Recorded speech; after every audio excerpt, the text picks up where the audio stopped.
आप मुझ तक पहुंचेंगे कैसे? तभी वो मुस्कुराया और कहा, मैंने कहा था ना, मुझे सब कुछ पता है। तभी विनोद का स्टेशन आ गया और वो नीचे उतर गया। घर पहुंचकर उसके मन में बार बार बस उन्हीं बाबा का ख्याल आ रहा था। इसी तरह 10 दिन बीत गए और पूर्णिमा की रात आ गई।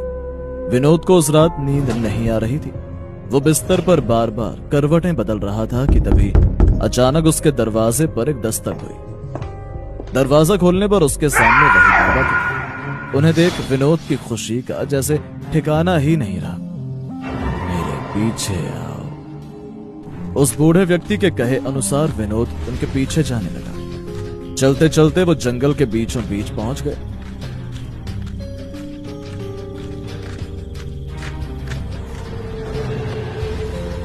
जहां एक पेड़ के नीचे कुछ पूजा की सामग्रियां रखी हुई।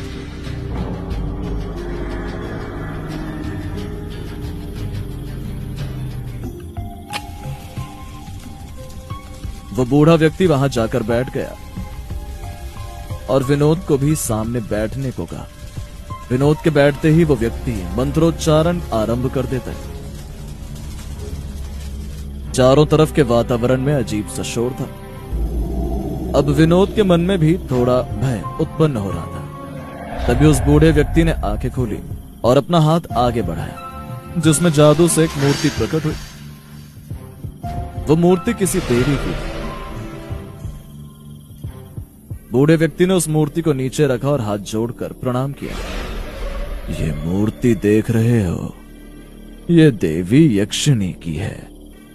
आज से तुम्हें रोज अपने घर में केवल देवी की ही पूजा करनी है। उनको प्रसन्न करने के लिए रोज नियमित रूप से मांस का भोग चढ़ाना है।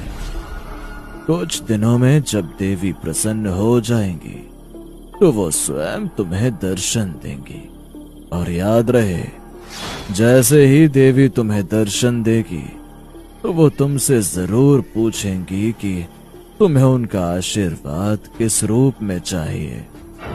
उस समय तुम्हें देवी को माता के रूप में आवाहन करना है।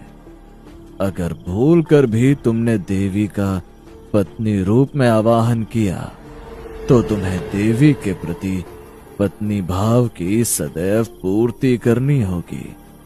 अगर उसमें जरा भी गलती हुई तो देवी रुष्ट हो जाएंगी और उसका खामियाजा बहुत बुरा होगा। इसीलिए पत्नी रूप कभी मत मांगना, केवल माता की दृष्टि से ही उन्हें देखना।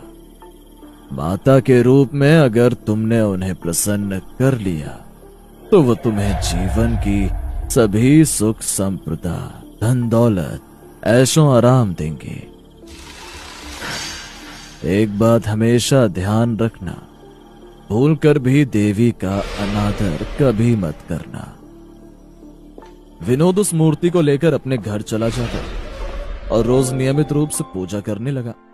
धीरे धीरे उसने देखा कि उसके घर की आर्थिक स्थिति ठीक हो रही थी। एक अच्छी सी कंपनी में विनोद को नौकरी भी मिल गई और उसकी बहन का रिश्ता भी पक्का हो गया। एक रात की बात, विनोद बिस्तर पर लेटा हुआ था कि तभी उसे अपने कमरे में चंदन की महक के जैसी सुगंध चारों तरफ फैली हुई महसूस हुई।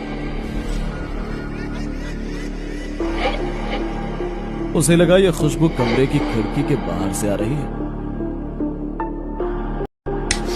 इसलिए उसने खिड़की पर जाकर देखा, पर चारों ओर कुछ नहीं था।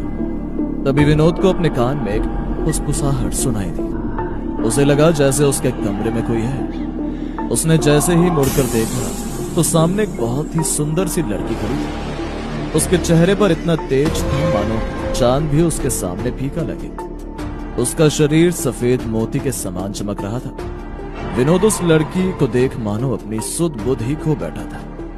उसने आज तक अपने जीवन में इतनी सुंदर लड़की कभी नहीं देखी थी।